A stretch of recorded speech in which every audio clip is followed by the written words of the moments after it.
All right, welcome back, everyone. It's been a while. Me and Nick have been busy working on various other projects and just living our lives, you know. Sorry if we kept you waiting, but I'm sure you'll be very excited with what we have in the future, starting with today. A lot of things are going on, and me and Nick have a lot to talk about. We're going to start off talking about a little bit of politics.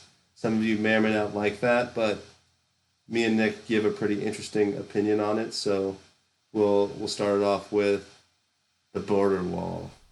All right. Why don't you tell us about it, Nick? So the border wall. So if you don't keep up with the news, which I think you should, Trump declares a national emergency for border security. And I don't know if you agree or disagree with that. It doesn't matter. Do you want to give your opinion, Mason? Do you agree with border security in general, the border wall in general, not necessarily the national, like declaring a national emergency? Well, my opinion on the border wall is, as always, a mixture of both sides. The argument that it's inherently inhumane or racist to build a wall, I think that's not a valid argument because, it can't be used. But you can get in there and argue about whether or not the wall would be effective, and I think the argument that it won't be because drug smugglers and people like that will find a way to get through, especially because a lot of them push drugs to the ocean. Makes sense. But what people don't realize, and it might be hard for them to understand, is a big part of border security. I mean, the vast majority of it is not just drugs. It's literally people. It's stopping illegal immigration, and then obviously there's a massive conversation, mostly propagated by the left, of whether or not that's a moral thing to do is to fight illegal immigration. But that's the purpose. Is I think that even if there's still some highly motivated, skilled coyotes and drug traffickers that are going to get around the wall, I think it'll still be effective for like thousands, if not hundreds of thousands of your average everyday illegal immigrant.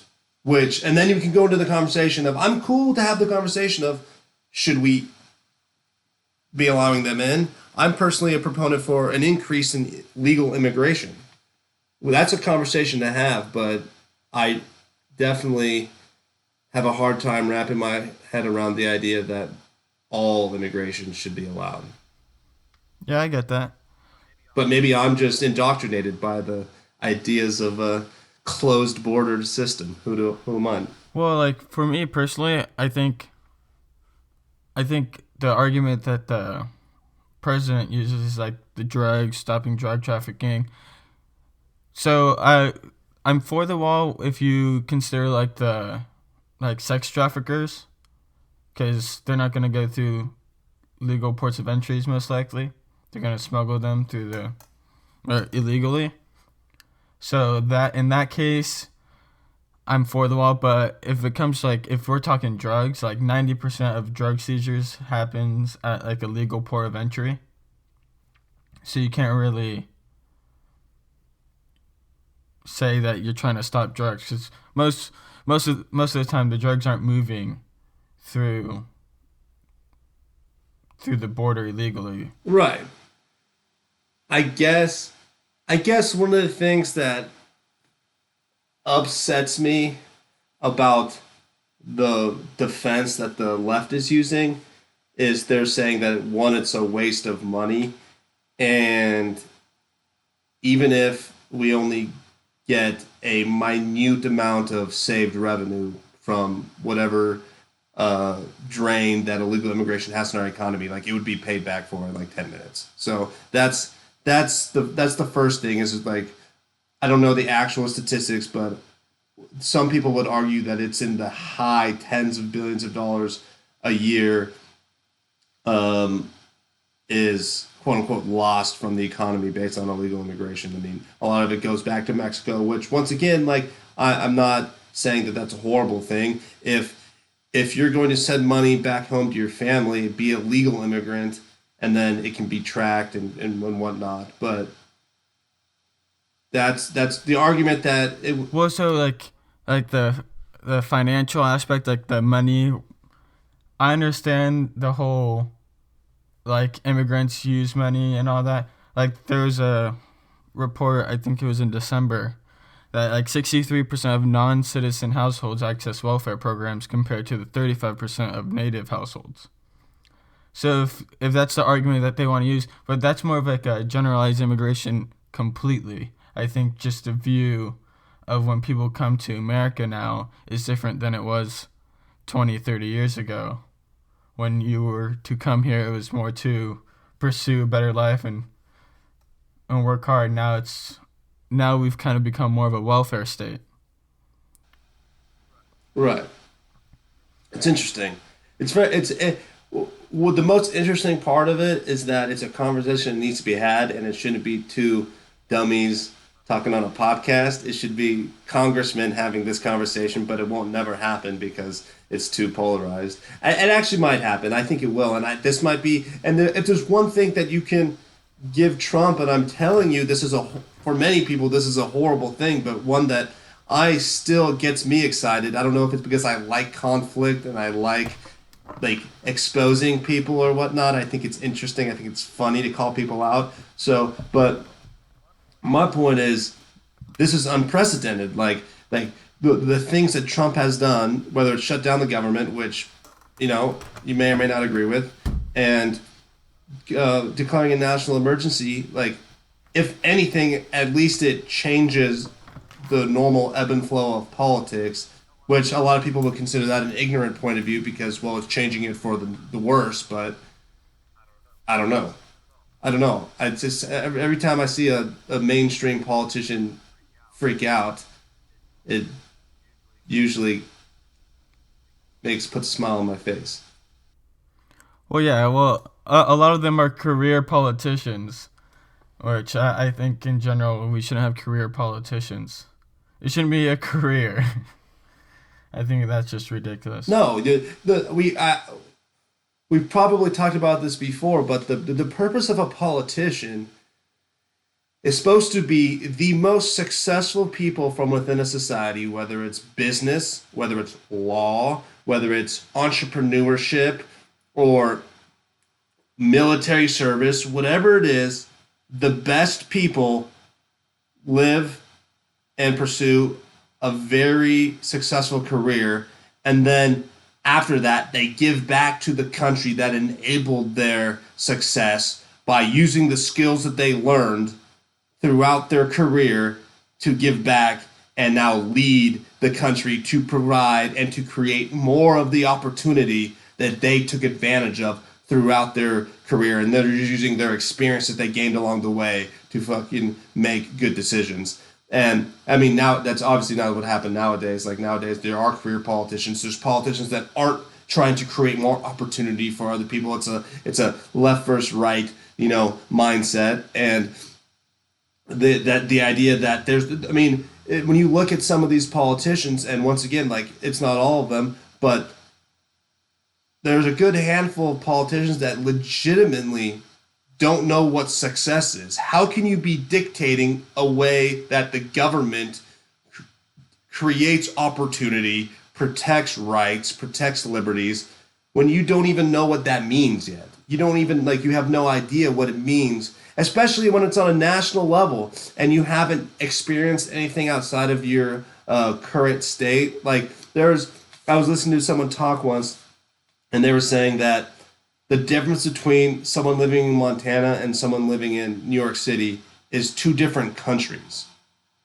And so many people don't even understand that concept, that if you're going to govern on a national perspective, you have to keep everyone's perspective in mind. But what were we going to say, Nick?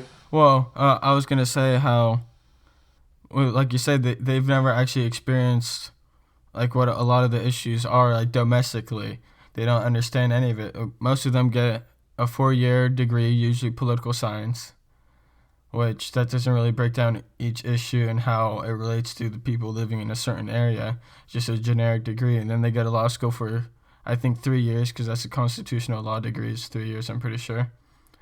So they go to school for 7 years. Now they're 25, old enough to run for Congress. But they probably go local, and then they just move up, and that's their career. they just move up. One thing I will say is that I'm a huge believer in learning stuff through reading and whatnot. I think that the closest thing to a life experience is like reading it and studying it. And I think that there's in a life today where you want to have a knowledge that expands farther than just what you've specifically learned on your own through your own experiences. I think it's good to do things like this, to have an array of knowledge, and you should be allowed to speak on it. You shouldn't have to have experienced World War II to give an educated opinion on it, obviously. But at the same time, there is something you get from a real life experience that you know can't be translated into writing. And I think that that's a big issue with this style of political entry is when you have no life experience, when you have zero personal experience of what it's like. You can read and you can understand, you can get a decent, just like opinion of what it's like to live in some of these places and what they want and how to govern them. But for the most part, I think you are lacking something, especially when you haven't been there. You know what I Mm-hmm. mean? So it kind of blows my mind. And then the worst is when people degrade other people from those more unique areas of the country and call them unintelligent or whatnot. And that's not the case at all, especially with the influx of the internet. Like, there's people that are highly intelligent in all walks of life. And just because someone has a different opinion than you and holds a different value system doesn't mean that they're right or wrong. And I think that that's one of the issues that the left has propagated is that if you're not their opinion is the best, meaning whoever is the most open minded and the most accepting is winning when it comes to, as if there should be a winner when it comes to differing opinions. There shouldn't be a winner. It should be that everyone's opinion is somewhat equal. But this is the caveat of the whole situation here is that the left said the whole point of the left is to say that all opinions are equal, but at the same time, it's like all opinions are equal except if your opinion isn't their opinion. I don't even know how to Well, describe well, it. like I wouldn't just throw all of it on to the left. I would say the right does it as well. But Right? but No, at the end of 100%. the day, it's the 100. same. It's the same split that we have. It's one side thinks this side is wrong, the other side thinks this side is wrong. Maybe I personally believe that both sides they have the same end goal in theory. They just have different ways of getting there, and no one's evil or good for whichever opinion they have. They're just different. But I guess what gets to me is I hate being lied to. I'm cool with a certain. I understand that the way the political system is engineered, there's going to be a certain level of corruption. There's going to be a certain level of just the way things are.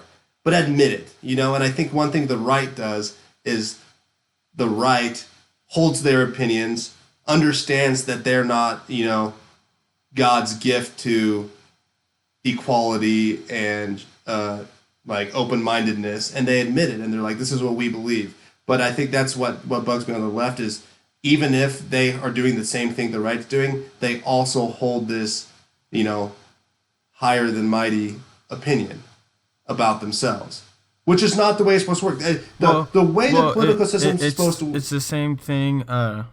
The old saying: if you're not a liberal when you're 18, you have no heart. If you're not conservative by the age 30, you have no brain. It's the Right. same I guess stereotype of what each party thinks of the other, and I think that's how we get the decisiveness and the division between half the country, because half the country is liberal, half the country's conservative.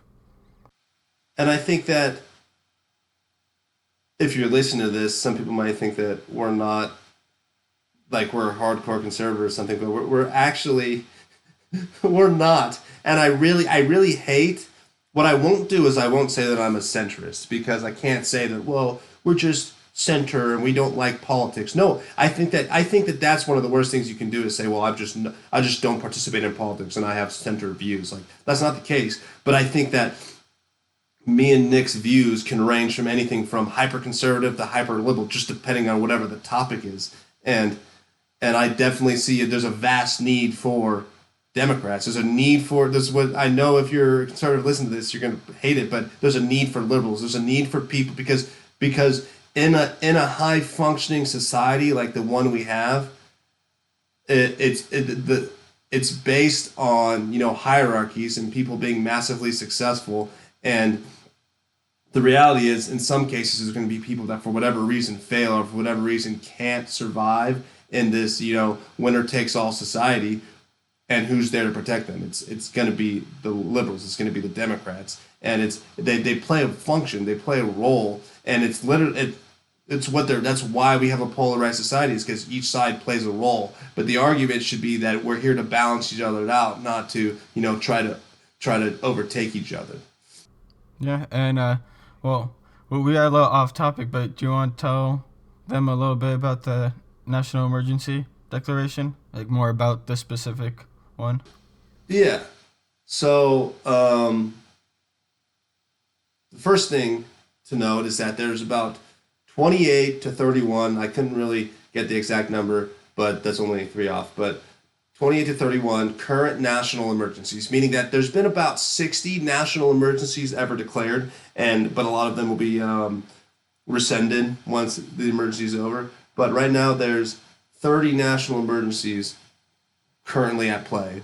I will admit, though, when people say, like, the argument that there's 30 national emergencies to defend Trump's use of the national emergency clause is not a good excuse, because of those national emergencies, all of them are based on some sort of foreign policy, meaning probably about half of them relate to terrorism, and the other half relate to drugs, the gun trade, or some sort of African dictatorship. And it basically allows for sanctions and a certain level of military force to be used against, whether it is a dictatorship or a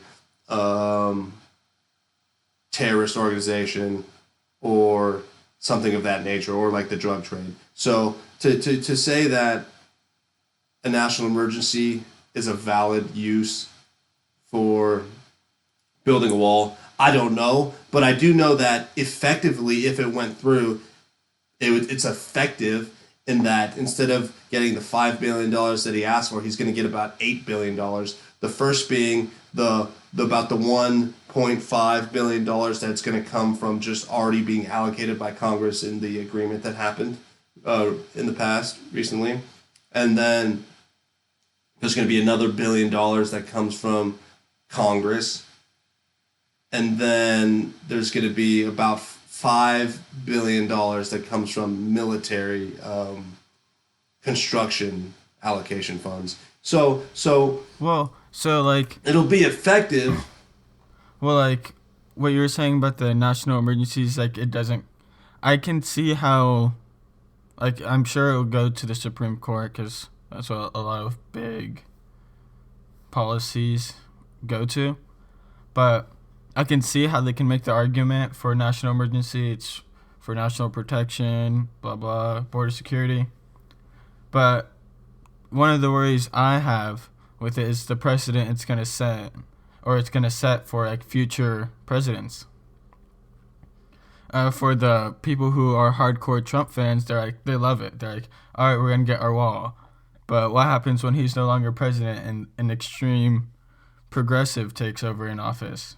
The new Green Deal, or whatever it's called, Green New Deal, whatever. We get a super progressive president, national emergency. Next thing you know, that Green New Deal is now in action. You know what I mean? Like, Right. it's the same thing with the nuclear option that the Senate did, setting it to 50 votes to pass a bill instead of I think the 60. They did a Right. nuclear option when Obama was president to get Obamacare through.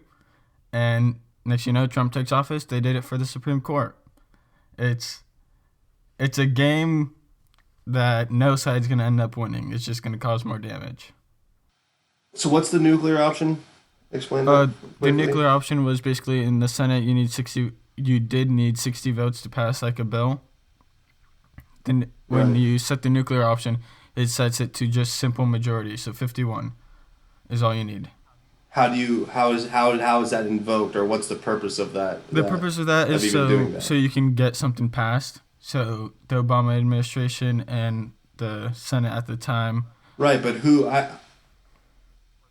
validates it? Like who is it? Who turns it on? Is it the Uh, president that turns on? so I'm pretty sure the Senate majority leader can request a vote on it, a vote on enacting Okay. the nuclear option, and I think that just needs a simple majority to enact it. So here's my thing with this national emergency that I'm going to say that it's not as big of a deal as you're saying. So I think it would be a massive issue if it was, we'll just raise taxes through the roof to pay for this sort of stuff. But the thing is with the national emergency is that it's not like increasing taxes to pay for this. What it's doing is just reallocating money. So depending on your view of the government and how efficient and effective you think it is, you may or may not be upset that there is money being reallocated from other things. But my argument is, I mean, and this is, we'll get into a personal belief here, is I think that the government is extremely inefficient and extremely superfluous with the amount of money that it throws around. So if we're going to take, and this isn't just for his national emergency, it could be for something in the future, but the argument that a president shouldn't be able to reallocate funds, like I might be okay with that. I might be okay with if Trump does it now, okay, because as the president, he is choosing that to say that this is where the money should be spent. And then you go into the future and you have, an extremely liberal president who says this is where the money should be spent. To me, as long as you stay out of my business and don't tax me more, I'm a pretty self-reliant person. I don't fear changes in the government. Like as long as I get what's mine and I get to spend my free time working on my goals and my aspirations and achieving my own personal level of success, I don't care how the government spends the money that it already has. And I guess that's probably comes from me being an individual who 100% relies on my own efforts and sees my future being 100% reliant on the things that I've created and not reliant on the government in any manner. I could care less if the government failed and we got a new government because I'm going to still do what I'm doing. So to be upset about it being reallocated, I don't know. I think it could be interesting because I'm a big proponent of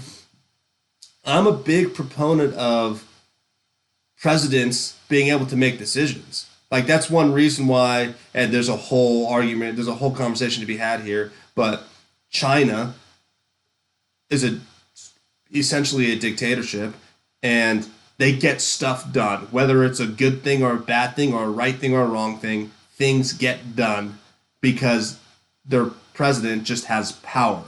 So to me, I wouldn't be upset if our president could get more things done. Even if you agree or disagree with it, I feel like as long as things are getting done, that's what government's for. And then you can just vote someone new in if you want different things to get done. But I think that the argument that you should just have a stalemate because there's just a million different ways to, roadblock and hinder progress. Well, I don't. If you agree or disagree with the progress, that's why you vote. I don't think that stalling action is the solution. So if Trump's going to get this done, it sounds like this is one of his main things he wants to do. Get it done, and then see what happens. And if you really don't like it, then don't vote for him the next election and get someone else who's going to spend the money differently. But to simply want a stalemate, it kind of grinds my gears because then you're guaranteed no action with a stalemate. Well, so I get that, but also people who want the stalemate are probably the same people who don't think that the government can fix all problems and don't want the government doing a lot of stuff that may in the future harm us. You know what I mean? It's possible. I mean, I get the concept. I understand it. But just in my head, I'm cool. I'm cool with the government as long as they're not taking more of my stuff. Like, I just don't see how the government. I'm never gonna be on welfare. I'm never gonna like have an issue. Like, I honestly, you know, it may be cocky of me, but I don't. I'm not even reliant on like government health care or government, or I don't like need the police to be watching my back 24/7 because I feel like I can hold my own. I mean, that's a little rash, but you know what I mean? Like, I don't see myself as relying on the government, so I'm cool with them screwing it all up. But I just hate seeing nothing happen. I don't know.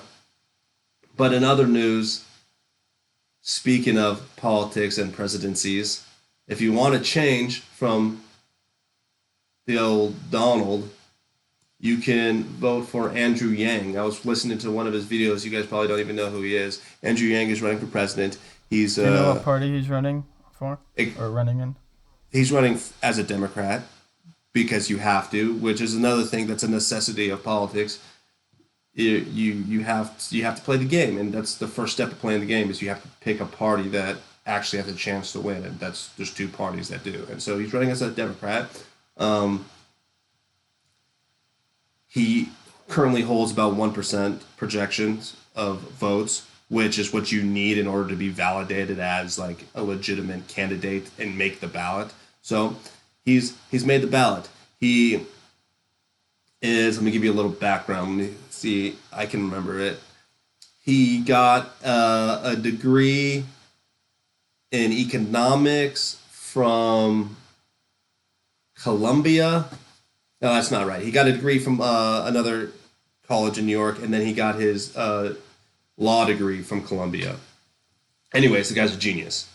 And what he did was he was a lawyer for about 6 months, totally hated it, quit that. Then he became like a serial entrepreneur, and one of his biggest ventures was starting a company that basically crowdfunded money for entrepreneurs to start businesses. So instead of all of the smart people flocking to California and New York because that's where the opportunity was, he was essentially creating opportunities in other cities to kind of disperse, the wealth of knowledge. And regardless, he's a good guy. And one of his points as a Democrat is universal basic income.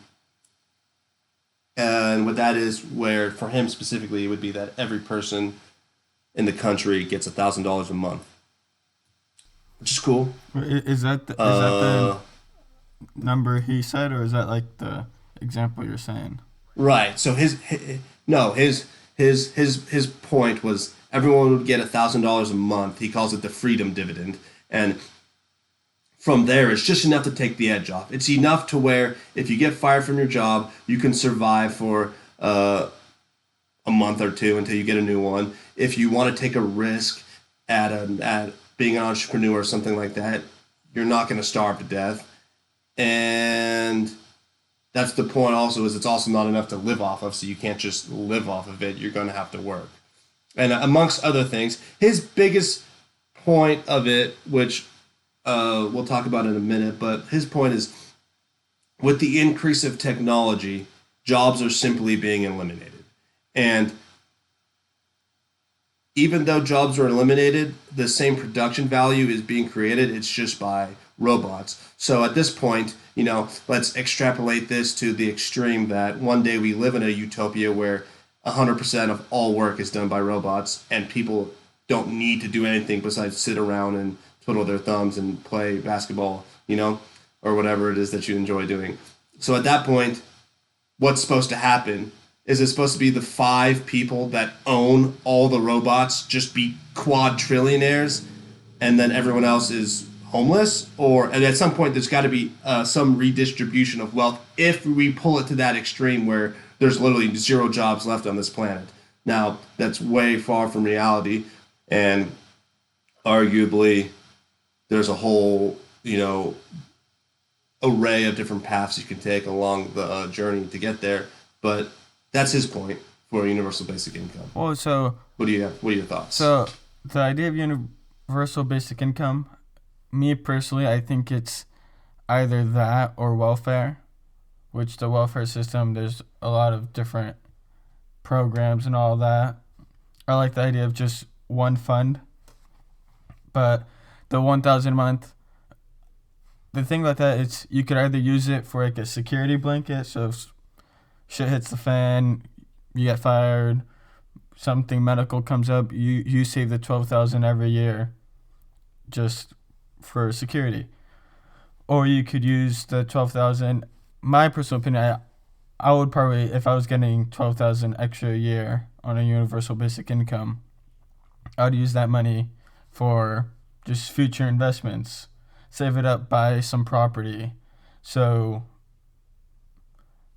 me personally, I don't mind the idea. I think it's a decent idea. But a problem could be people just spending it and blowing it on nothing, and then you end up with the same problem you had before. Right. So that's one of my issues with it is there's a lot of forms of welfare today, whether it's food stamps or housing assistance, where they're providing the service, not just cash for the service. And what I feel like will happen there's a whole range of reasons why people are on welfare, but a major part is that a lot of people just don't know how to spend their money, don't know how to plan, don't know how to do this or that. And it could be for nefarious reasons or it could be for non-nefarious reasons. But regardless, my fear is that we start a UBI and we say, here's your money, this is your welfare, but they're responsible for using that money for all the different facets of welfare that they usually just provided in service form, and then they're going to end up either blowing it or just spending it unintelligently and then still be in need of those services. So let's say that they get their $1,000 and they spend it on something. It could even be important. Let's say their car broke down. They spend it on their car because they're like, we have this money. And then what? And then now they don't have money for rent or for food. So then there's people are going to be like, well, I still need the food stamps. And I guess it's not even a fear, but just I think that a legitimate potential is that we start a UBI, but just don't decrease other forms of welfare. And then at that point, is it a better option or is it just more money being redistributed, which some people are cool with? If you're an AOC follower, you want a 70% individual tax rate, that's another issue that we need to talk about. Is we do have some hard set opinions, but me and Nick are very open minded, and we need to, I guess, bring in other people's points of views. And I guess if you want a 70% tax rate, then you could be cool with having UBI and welfare. Yeah, I think I personally believe that'd be a waste of money, but I always like to play devil's advocate. So I always try to listen to other people's ideas and try to put myself in their shoes. Sometimes it works. Sometimes it does change my mind. Other times I just brush it off. But more on the UBI and like the reasoning for it is like technology advancing and all that. There was a study that came out recently that more than half of employees worldwide, 56%, said that they don't have the adequate digital skills for future jobs. And a majority of U.S. employees feel that companies, 26% of the people in the U.S., think that companies are responsible for teaching them and developing their digital skills. And in second place was 24% think that it falls on the government to teach them the new technological skills. Me personally, I think that's pretty crazy. 50% of people think it's someone else's job to teach them how to better themselves, to better their lives, to to make it. Right. I'm going to take it a step back. Let me just say what I got to say. So going back to Andrew Yang, um, one of the things is that, as I said, technology is increasing to the point where jobs are just being eliminated. And this argument that says when for every job, that your argument here, just even before we even talk about whose responsibility it is to teach them, is for every job that's destroyed is a job created. So this argument that anyone who loses a job can just be retrained and given a higher skilled job, there's not. It's not going to happen, and that's one of the things is that one of the specific instances that candidate Yang was speaking about was truck drivers. It's our biggest industry person wise. It's about 3 million people are truck drivers. So I don't care if we send them all to Ivy Leagues. Is there enough job opportunities to just transition 3 million people out of a declining industry and into a new one? It doesn't exist. It's you can't do it. That's the issue here is even when we want to retrain people, is it possible? And also, do they even want to? It's something like 30% of people that graduate high school go to college. So those other 70% of people, they don't want to be educated on, graphic design and working in a studio somewhere.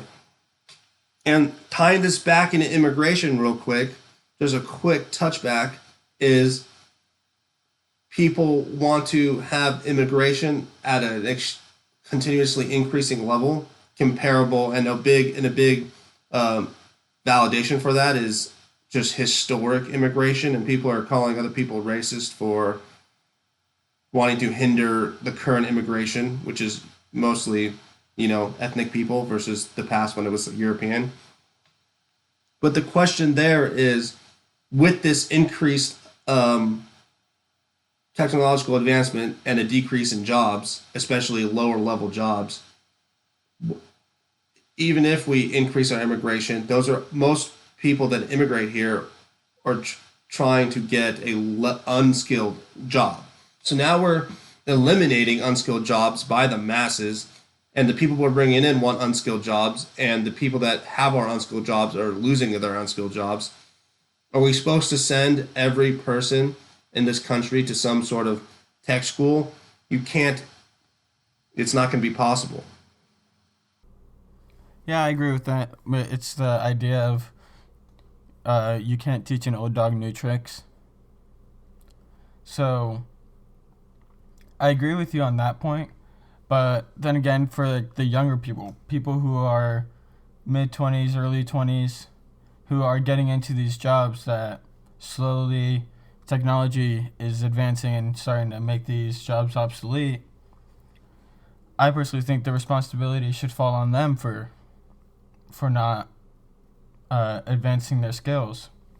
Like if your job is threatened by advancement of technology, you should be trying to learn new skills if you want to keep your job or find a new job. Like to say that the company should pay for it, like these companies and like CEOs are just trying to make as much money as possible, just like you are. Just if you started your own business, you wouldn't say, "Oh, I only want to make 60 grand a year off my business," and call it and just settle at that. No, you're trying to make as much money as possible. You want to live the best life you can. They want to live the best life they can. So like if to them, if that means firing people who don't evolve with the times and hiring people who know the skills, that's good for them. It's not their fault. I would put blame on the people who are taking these jobs that are becoming obsolete. It's their fault for not taking the action when the writing's been on the wall for like years. Right. And then to make matters worse, the discussed solution is government. Like, well, government will solve this for me. Government will solve this issue. Government's not efficient. How is government going to solve the issue? the only thing government can do is tax and redistribute for the most part. There's not a whole lot they can do to help people. And I guess that's one of the our main principles can be brought into play here on Freedom Empowered. And it's at the end of the day, are you going to bank your future on the potential that government finds a solution? Or are you going to find your own solution? I'm not even talking about what's right. Should government be responsible? Should companies be responsible for you? Should is this or that morally right? Throw that all out the window. Why would you leave it up to chance to assume that some people that don't even know you are going to come up with the right decision to make your life better? Why would you not just take it into your own hands now?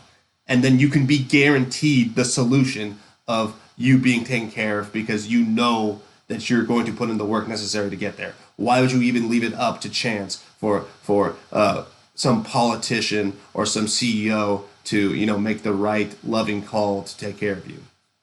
Yeah, and I think this transitions pretty nicely into what our free think segment is. Yeah, so our free thinking segment is basically hitting back some old principles of Freedom Empowered of you got to have a mission, you got to have a path. And that's kind of, all the things we've talked about. We want to increase our level of information to where we're learning new things. And that's why we talk about things like this. That's why we talk about politics and we talk about business and we talk about all this stuff because in order to identify new opportunities, you have to have, a wide array of information. And you also need to just be aware of the way the world's heading and, what is going on around you. But at the same time, you can't become so consumed with everything else that you don't focus on yourself. So it's kind of got to be a balance. You have to balance, where you spend your time, and a majority of your time needs to be focused on yourself. And I think I'll just quickly say that I think a lot of the issues with people spending so much time just learning abstract knowledge and following the world. And yeah, they could be the most intelligent person in the world with just knowing everything about everyone. But how much do they focus on themselves? And I think a big issue is when people become very successful, whether you're listening to a podcast or you're following some sort of influential politician or business leader, they've already been massively successful on their own. So then they're able to spend more time learning like the more abstract ideas and thinking about other people. But you can't think about other people until you've thought about yourself. And that's what people need to realize, and they need to make sure that they balance, thinking about the rest of the world with how much you focus on yourself. So the first step is, you need to have a mission. You need to know what you want. What are the 3 steps to success, Nick? Do you know them? Yeah, you gotta know what you want. You gotta be willing to take risk when it's needed, and you can't let people saying that you can't do it. You can't let the haters keep you down. Yeah, that's what it is. That's what it takes, and that's what you have to do. And if you read any of like the autobiographies of anyone that's been massively successful, whether it's Thomas Edison to Andrew Carnegie, I like to think about the people of old because back then it was I think more noticeable when people were creating massive wealth and success. But what anyone will say is they found success one step after failure, meaning that they failed unimaginably. They completely were on the verge of quitting. And that's that point where most people will quit. Most people will say, I made a good run. I did my best. I legitimately tried. And now I just happened to fail. So now I'm going to cut my losses and move on with my life and get a regular job and just be the guy who didn't quite make it. And most people would think that, okay, well, I tried. And they think that that just is the way life is supposed to work. But the truth is that you need to push it to that next level. And you need to take that next step after failure. And that's where most people are finding their success. That's what these people did. If you think, I think that when we talk about the necessity for failure, people think that you're supposed to have little failures and then learn from them, and then you're going to eventually be successful. No, no, you're supposed to have massive failures. If you lose everything, if you have nothing left, and you're ready to legitimately just give up, that's when you push. That's when you take your next step. That's the failures that you have to work through. That's how you get there, and that's just something that you have to focus on. When you have Something that I guess grinds my gears is when people don't have a chance to quit or a chance to fail. They're too worried about failing where they don't go for the success. They don't want to take any risk. They don't want to pursue it because they just, I don't know if it's a pride thing. They don't want to fail. Well, I bet part of it is pride. But the other part is they're too scared if they fail that they won't be able to come back, which is an understandable thing, but it's just something you're going to have to overcome if you want to be successful in your own mission, your own personal goals. 100%. That's what it takes.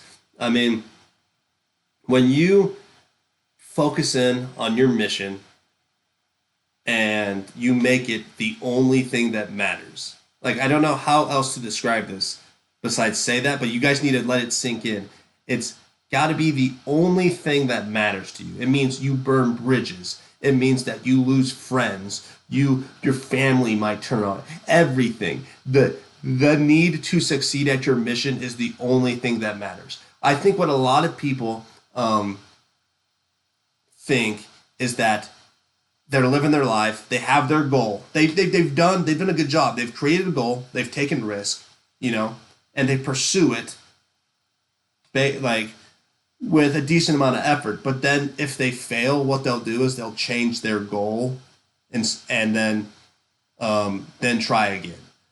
You never change your goal. The goal should stay the same. You should change your life to meet the goal, not the other way around. You don't change your goal based on your life. You change your life based on the goal. And it should be everything. You should be taking the biggest risk. Your life could be flipped upside down, but you just never forget that goal, because that is what should be that burning desire inside of you. That's the way you have to look at it. And I feel like I'm sounding crazy here, or I'm over explaining a basic topic, but that's just the reality of it. You need to legitimately realize that that's how hard you have to go. You need to be potentially willing to be homeless, potentially willing to, lose everything, lose your family, get a divorce, have your parents turn on you, have your girlfriend move out with your dog, and then you don't get to see your dog anymore. It's sad, but whatever it is in your life. Well, so to make you not sound crazy, he's using mostly hyperboles. Obviously, you don't want those things. If you can keep them and be successful, that's great. But what he's trying to say is that it's going to take some risks. It's going to take some sacrifices to get your goals done, and that's where it's going to come to you to decide what you're willing to sacrifice to get there. It's what are you going to sacrifice to get there, and just, is it your number one thing? Is it your number one thing? If it's not, it has to be the top. If you have anything ahead of your goal, then technically the other thing's your goal, and your goal is just a secondary, desire behind. Like, it needs to. What is your life's mission? And it's this idea of purpose. The issue is a lot of people don't even know what their mission is. Well, you see, like people think that work isn't everything, which I agree. All right, what you do for your job isn't everything, but you spend 8 hours a day at your job, 8 hours sleeping, and then 8 hours with your family or your own individual time. So roughly a third of your life is working. Why not do it in something that you enjoy and possibly can make lots of money at? Why not have it be something like a big goal, so when you're not at work, when you're not working, you can use that 8 hours of the extra time you have in your day to do something exciting, to live your best life. 100%. It's called getting to the goal line. I think a lot of people um, don't even realize that they never even. There's so many people that live their whole lives and they never even started. They save up for years to blow money on some sort of activity that other people do every day. So what are you doing? You're waiting your entire year to get that 2 weeks vacation time where you get to do what you love. So you're doing what you love 2 weeks a year. It doesn't make any sense to me. Like if that's what blows my mind when people say, well, I kind of like I like working. I'm okay with it. Like you shouldn't be okay with what you spend, potentially the majority of your time with. You should be. Well, one of the scariest things to me was people were breaking it down and they were saying there's a potential that if you like let's say you work in an office in a major city and you live an hour outside of that office, so you're driving an hour there, driving an hour back, you're at work for 8 hours, that's 10 hours a day, so you're spending more time with the people that you work with than you do with your own family. Does that make any sense? Does that make any sense? And let's say you don't even like the people you work with, so you're going to spend the vast majority of your life with people you hate so that you could spend 3 hours a night with people you Well, love. it's not even that. It's not even like the people. It's like what you're doing. A majority of people don't like their jobs. They just do it for the money. And it's not even a large sum of money. They do it just to live. You know what I mean? Just to scrape on by, live paycheck to paycheck.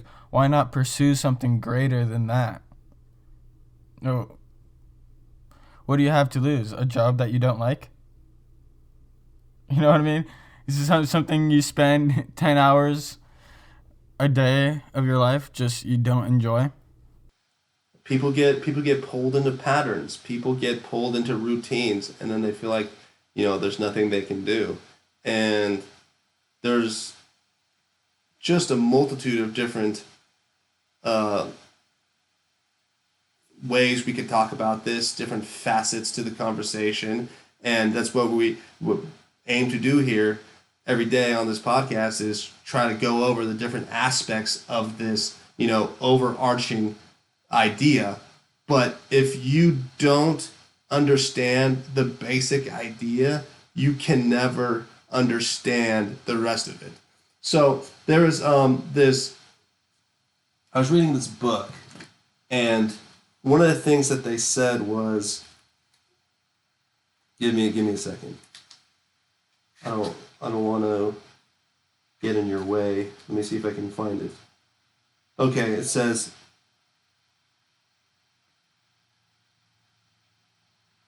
wealth, basically success, it was created from in the form of definite knowledge that an intangible impulse of thought can be transmuted into material rewards by the application of known principles. So every day on Now this, explain it in plain English. I will. So every day on this podcast, we're going to talk about principles. We've had that's what our episodes are. We'll go over principles about you know what are different ways you can become successful. Here's the different ways to look at it. All of this stuff. But if you don't have the overarching goal, the overarching idea, then you can have every technique in the world to be successful.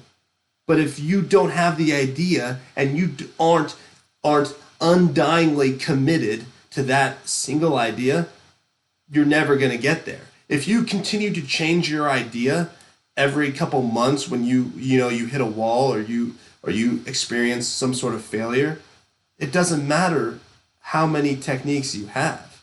The techniques are secondary to you knowing what you want and you being committed to it and you being willing to accept sacrifices and risks and failures to get there. That's the key to this whole thing. And if you can't, and one of the ways you can do it is you can write it down. Well, this I've heard this multiple times, and you write down what you want as if you've already achieved it. So if you want $100 million, write down, I have $100 million, and read it every day to yourself. Convince yourself that you already have it. Convince yourself that you already have the job that you want. You already or have the lifestyle that you want. And your brain will subconsciously propel you in that direction. I mean, that's one aspect of it, but that's what you have to do. You need to convince yourself that it's not just a goal of yours. It's not just something that you hope to achieve one day. You need to convince yourself that that is who you are and what you will have. And every day you live without having achieved that goal is a day wasted. It should make you angry to be alive and not have achieved that goal. That's the way you have to look at it. There can't be an escape. There can't be well, this is my life. This is what I want. And if I don't achieve it, well, this is my life. It should be, that is my life. And right now I'm living in some morphed, just wrong version of myself. And every day I don't achieve my goal is a day that I'm not living the life that I'm meant to be living. That's the way you have to look at it. Or is that crazy? No, I agree with it. It's putting yourself in a position where you're changing your mindset. It's no longer something you want. It's more something you need. And it kind of goes against modern day philosophies, because a lot of people will say, find a way to be happy with the life you have now. Don't live your life in pursuit of money or in pursuit of other things. They always say, be happy with who you are now. And that's the opposite of it. Like, you shouldn't be depressed every day, but at the same time, if you're not where you're at, if you're not where you want to be, it's okay to be dissatisfied. It's okay to want more. And Nick said it perfectly. It is all about the mindset.